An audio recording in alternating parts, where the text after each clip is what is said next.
Issued by creditors. Answer the question.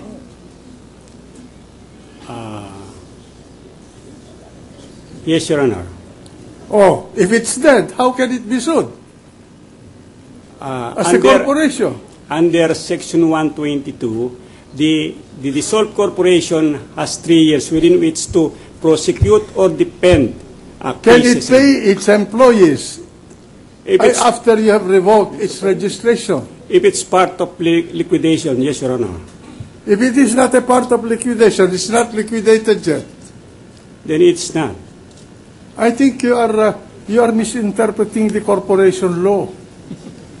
Suppose, I will give you an example. Suppose the corporation is engaged in insurance or, let's say, in lending money, and it does not comply with your reporting requirements, and you revoke the registration, and it continues to perform its business in defiance of your order. What is your remedy?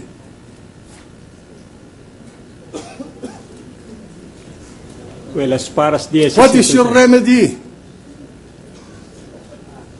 We already revoked the How? none because we already revoked. Can the- you close the corporation, the premises?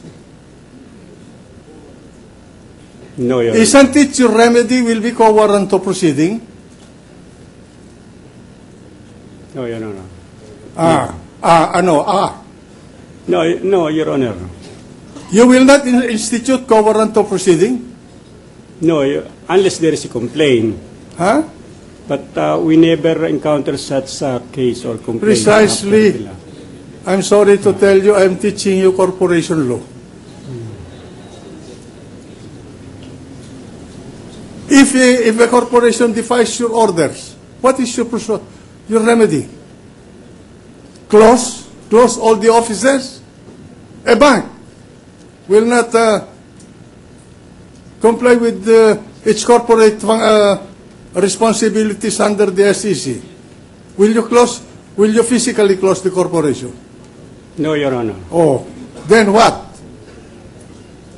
Well, it's Okay, proceed, Mr. Counsel. All right.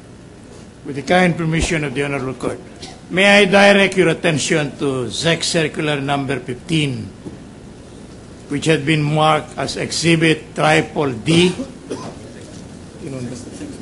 64D. 6 na. No, 5D. Kindly go over the same before I ask you any question. Quinto po, opo. Tingnan mo nga ako. please. Just to complete my question, no? Can a corporation whose registration was revoked by you sue to recover money, to recover property, or to enforce its rights? Yes, Your Honor. Okay. You proceed, Counsel. Okay then, Your Honor. Thank you. I have a pending question. Kindly go over it before I ask you. Yeah, opo.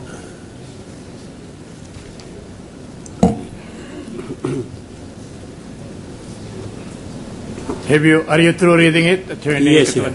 Yes, sir. No, kindly go to page 2. And there is this name, Pepe Barin, chairperson. Did you notice that? Yes, sir. All right.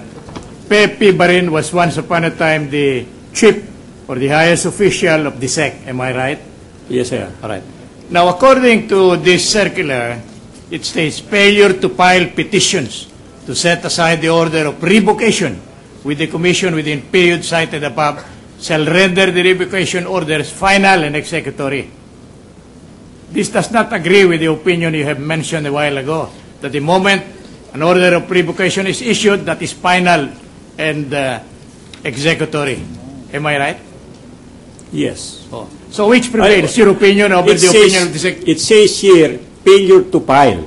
But if they file, it's not final. No, that is not my question. My question is, there is an order of revocation because of failure to comply with your financial reporting, Your Honor. Yes. Now, it says the way I understood your statement on direct examination, you made me understood that that is already final and executory, or that is not correct? You wanted Objection, to Your correct Honor. That's not correct. that? Oh, Objection, Your Honor. The question is misleading. I'm asking him whether my understanding is correct or not. It's only yes or no. How could it be? Besides, it The already witness answered. may answer. No. It is not immediately executory. Will you kindly repeat your question? Meaning, you have issued a revocation order. Yes. Because of non-compliance with the reportorial requirements. Yes. Right? Can you follow? Yes. That is not immediately executory. Yes, because they still have the right to appeal. All right. So it may not be immediately enforceable. Let me. Well, I said before during the that it's not final, but it is effective. What do you mean final? Effective but- meaning when you say revoke, the revocation order is already effective. We can already implement what's the meaning of revocation. So the That's order- why. so but it's not final in the sense that they can still file a petition to leave the revocation order. In the meanwhile, it is given effect, although it's not final. Is that what you wanted the court to understand? Yes, Your Honor. So the corporation cannot act anymore, whether it is in connection with its business authorized under the Articles of Incorporation or not. Is that Yes, yes, understanding because- correct? Yes, as I All said. right. So that if the corporation is engaged in a litigation, say recovery of money or damages against another corporation, it may no longer act pursuant to your statement now, because it is effective immediately. Am I right? No. What do you mean, no? What If do you mean?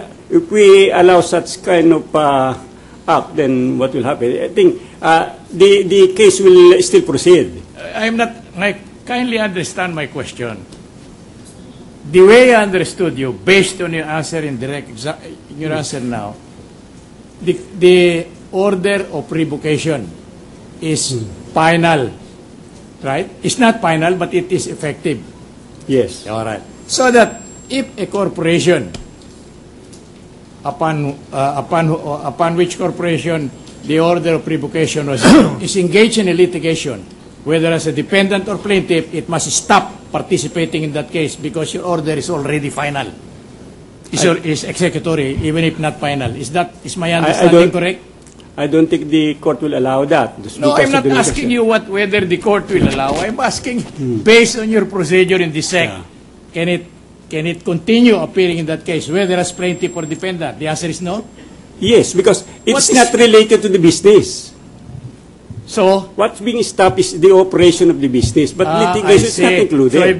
So if there are activities going on after you issued or before you issued the order of revocation, it can continue with that. As long as it's not part of the business of the corporation. How can litigation be a part of the business of the corporation? Do you have any? It's not a law That's office. why I said the litigation can proceed, but if it's you as the business, it cannot. No, but I'm not asking you about the business. I gave you a very clear and specific example. Here is a corporation. It was served with order of revocation. You said it is not final, but it is effective. My understanding of it can be implemented, right? Yes. All right. Now, but that corporation is engaged in a litigation before a court of justice in the Republic of the Philippines, whether as plaintiff or defendant. So it must cease to participate in that litigation because your order is effective. Is that right? I don't think that's the meaning of what we mean by this effectivity is that as far as the revocation order is concerned, it can no longer do its business for profit, but litigation, I think it can proceed. So you gave me the impression that there are other matters upon which the corporation can continue acting provided it is not in connection with its business. Yes. But in this case, specifically, let's say it loaned a sum of money, some 5 million pesos, which is part of its business. You mean to say it is stopped from proceeding in that case? If it's part of its business. So it will have to withdraw that case or have that case dismissed or what? Well, I don't know with the case, but what I'm saying is the business. I'm asking you because you happen to impress us that you have the authority to act on this. It loaned because it is engaged in lending as secondary purpose. Some 5 million had been, or let's say 100 million had been extended by a loan to another individual. Accidentally enough, there is an order of revocation, and there is already a pending litigation. The corporation must stop in that case, whether as defendant or plaintiff. I don't think it will be allowed by the court. I'm not asking you whether it will be allowed by the court. I can take care of that, but I wanted to have your opinion because apparently you have testified with Well, that's my authority and so opinion. on. I think it will not be allowed. So it will not be allowed to continue. No, it can continue. It can continue. So it is clear now that there are acts, there are transactions, and there are events that can continue, notwithstanding the fact that there is an order of revocation. As long as it's not part of the business of the corporation. That is your answer. All right. Now, in this particular case, you made me understood that you have examined the records of this corporation. In your examination, will you kindly tell the Honorable Court what is the extent of that examination that you conducted? I'll just check whether, as to the reports submitted. Only. Yes, that's being asked, whether we have to submit in the subpoena I received. No, I'm not referring to the subpoena, Attorney, with due I respect. check. With due I check, respect.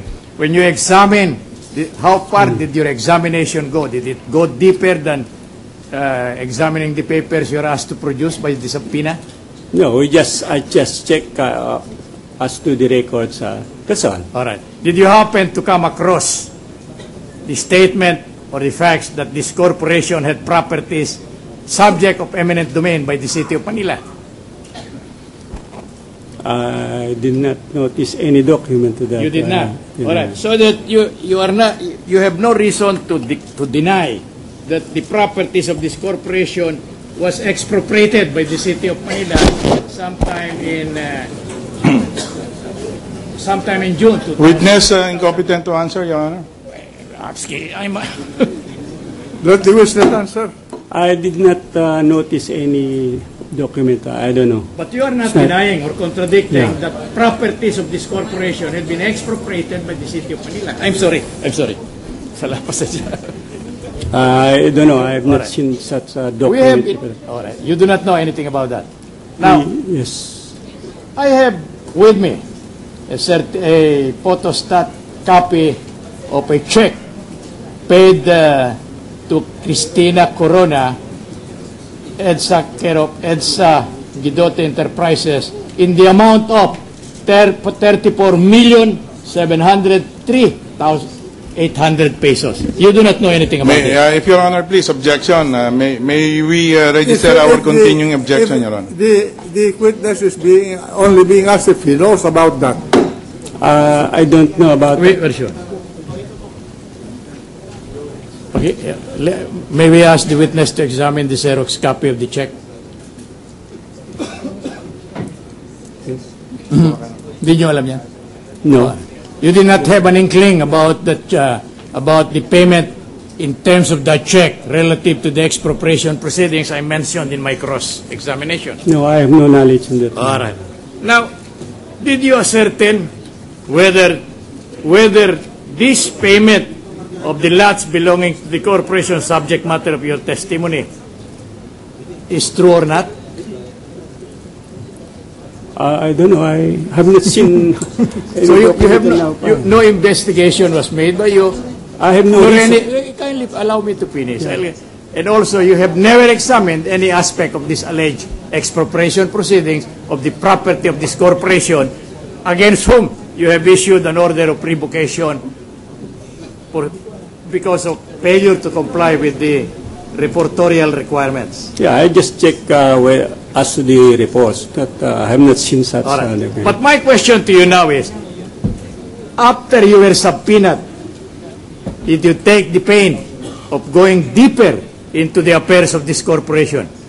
Because this corporation is dealing in millions, and apparently it had not complied with the reportorial requirements. Did your examination or investigation went that far? No, because we already revoked the certificate of registration in 2003. That is not my question to you. My question to you is, did you go any deeper than merely... Just answer the question. No. Kindly just... So no. Just So answer. so you never came to know about these transactions I'm referring to. Yes. Now, after you were subpoenaed, and you came to know already that you will